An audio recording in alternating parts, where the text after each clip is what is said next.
The other day we saw the documentary about... a little bit more to the right. Perfect, thank you.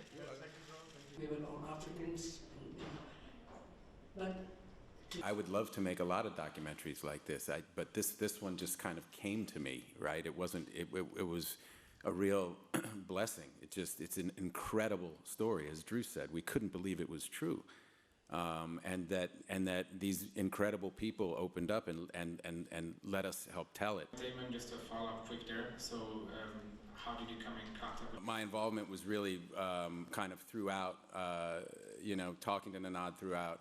Eventually, as cuts started to come in, watching the cuts and giving feedback, But as I say, like the real grinding of the day-to-day stuff was done by the people up here with me, not by me. And Vesna and Perla had Fabrica.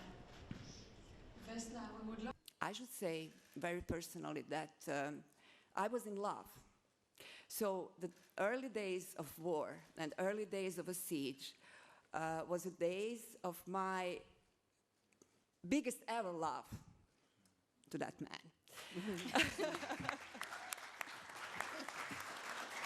So when people ask me, how did you survive the first day of the siege? I said, I was in love, and this day was some kind of clash between the most elevating feelings that women can have and the most brutal horror of the siege of destruction. Question to Matt Damon, because this is, if I can't reply, your 23rd production. I would say that for me it was very painful, very emotional, and it was some kind of a process of healing.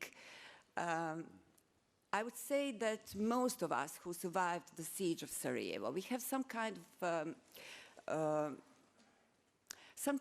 of feeling that is called post-traumatic stress disorder.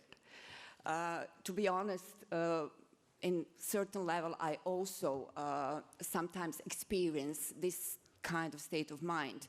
And this is why the most of us refuse to talk about siege. We absolutely didn't talk about the siege, maybe even not talk with our children. This is exactly what I wanted to ask. When are you going to go? And the only reason I stayed is because I met... We started making a film about the end of the last war in Europe, and then war in Europe broke out. And so we had to make all kinds of this was right? We started working on the film, I think, 6 to 8 months before Ukraine, and then once that happened, it changed many things. Even though the story's still the same, the emotion became much more visceral. Kiss the Future. It was the legendary historical sentence of Bono opening the concert in Sarajevo. It was year 97, so the war was over, but the peace hasn't started yet. And Bono said, F the future. No, F the past. F the past, sorry, yes, F the past, and kiss the future.